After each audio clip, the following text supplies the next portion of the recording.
Feeling ko, itong araw na to, ito na yung perfect na araw na magkakaroon na ng kapatid yung sasakyan natin na si Abante. Grabe mga pangga, no? Sobrang bilis ng panahon. Parang kailan lang nagpapagawa tayo ng sariling bahay natin. Pero ngayon, ito na naman tayo, excited na pumili ng bagong sasakyan na makakasama namin sa buhay namin. O tara mga pangga, samahan nyo kami na pumili ng sasakyan na swak sa amin. Ayan, nasa Ford Tagum na tayo mga pangga. Let's go! Ayan, since andyan na kayo mga pangga para samahan kami sa pagpili ng sasakyan namin, magpapatulong na lang din kami sa inyo kung anong sasakyan ba talaga ang bagay sa amin. Kasi nga mga pangga, naguguluhan din kami sa pagpili kung ano ba talagang bagay sa amin na sasakyan. Ford Raptor ba or Toyota Hilux? Ito na lang pala sa akin. Kanirong gusto po.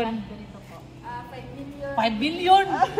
Wag na lang, 5 million pa lang yun. Sa totoo lang mga pangga, matagal-tagal na talaga namin plinano ni Inday Jenny na bumili ng sasakyan para magkaroon na talaga ng kapatid si Abante at hindi na kami mahirapan sa mga long ride namin. Sa totoo lang talaga kasi mga pangga, awang-awa na kami ka Abante kasi nagagamit namin siya sa gala, sa negosyo at lalong-lalo na nung nagpatayo tayo ng bahay. Kasi si Abante lang talaga yung inaasahan natin that time. Kawawa kasi pag bibili tayo ng materialis, lahat ka Abante talaga isasakay. Gugustuhin man namin na bumili ng sasakyan that time mga pangga, kaso kulang talaga sa budget. Pero ngayon, nakapag-ipon-ipon naman na tayo. Kaya pipili na tayo ng sasakyan. Pero ang iniisip ko na naman ngayon mga pangga, kung anong sasakyan ba talaga yung swak sa amin. Kasi both, gustong-gusto talaga namin. Sa sobrang dami, parang gusto ko nang sabihin sa kanya, wag na lang bumili. Nakakalito pa lang bumili ng sasakyan. Grabe. Hindi marunong mag-open. Halika na. Bakit wala yung ganun dito? Wala? Wala na siya. Ay, ito, dito, dito yan. Ay, dito pa.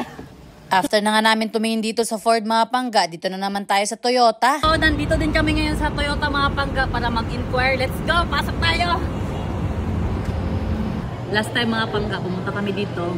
Kaso hindi sasakyan yung pinunta namin. Pagkain. Ngayon parang may kain na naman. Ay, let's go! After na nga namin mag-snack mga pangga, chinek na kaagad namin yung isa sa pinakagusto namin na sasakyan. Yung GRS Toyota Hilux 4x4. Ayaw ma-open!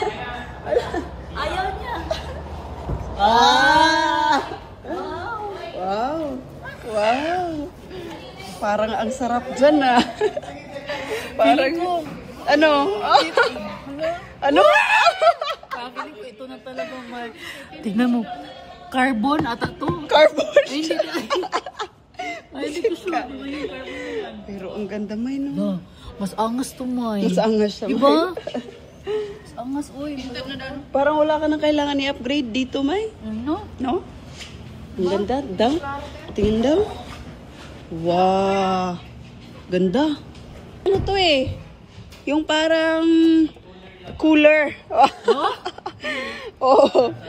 Ma-maintain yung lamig ng drinks nyo, ma'am. Nice! Ang laki ng ngiti ni Norway. Oh, parang kinikilig. Visit ka. May, mas kinilig man ako dito. Parang ito na yung sign. Oh? Wala na.